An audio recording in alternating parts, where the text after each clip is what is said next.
say na in kan tran china ato pa beidon nga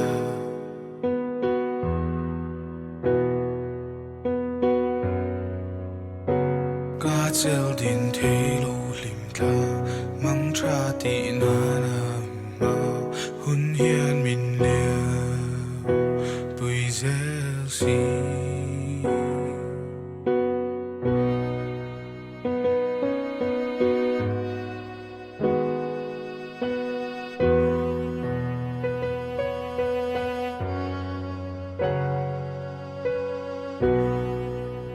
Shia drink nan se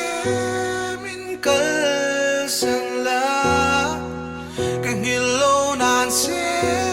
gal clear kirang Kanun ilak Akaum hiyan Akyang ang katornahi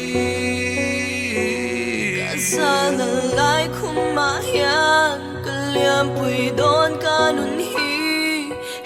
Inuruag retak hi katar beng seng eme niyan himka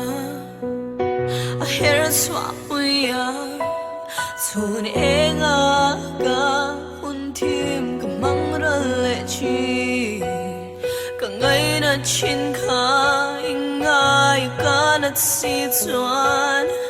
mang chati ayan chat na kamuve silo Ka shia drink nan se